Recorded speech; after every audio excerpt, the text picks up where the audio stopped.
We live in a society in which structural racism is a very real thing. We are all dealing with that in every aspect of our lives, and the media is a reflection of our community. Historically, black people have been portrayed a certain way in the media to justify normative assumptions around political and social issues. More black people behind the cameras, in front of the cameras, more producers, more people of color producing, so they can go and get the content that's needed so they can highlight our attributes. I've been in this industry for 15 years, and I've seen firsthand how our voices just aren't heard. Even if you're in the newsroom, sometimes you get completely ignored and stereotypes are allowed to perpetuate. And one thing we want to do is combat that and also bring information to people so they can be as informed as possible when choices are made in this city, so they can do whatever they can to get their voices heard.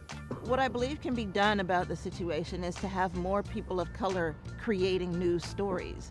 More people who have a interest in and a social consciousness that relates to the stories that they're telling. Charlottesville Tomorrow looks at these issues. We can present them on IMHO. Vinegar Hill Magazine can take that a step further, and just together we can just make this thing that can be an example of how we can change the media landscape, how we can be more inclusive to get these voices in, to get these people heard.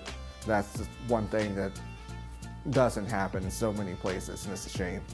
We think we live in a society that's very progressive, and we're talking about equity and diversity and inclusion and all these things. Still, the way that black people, and I would say, and I would argue especially black men, are portrayed by the media is incredibly dangerous, and you've seen the sort of tangible violence that it's led to over the past year. The community can support the SIM project by first and foremost giving us an opportunity.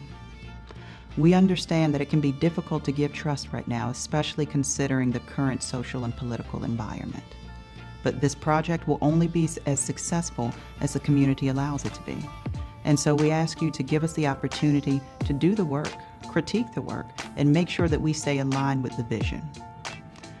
Another way that the community can get behind the SIM project is through engagement. We want to hear from you. We want to know what you're talking about. We want to put your stories out there.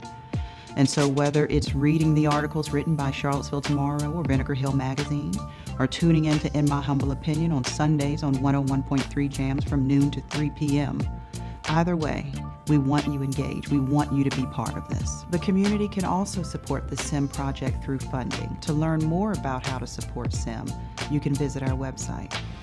Thank you for your support.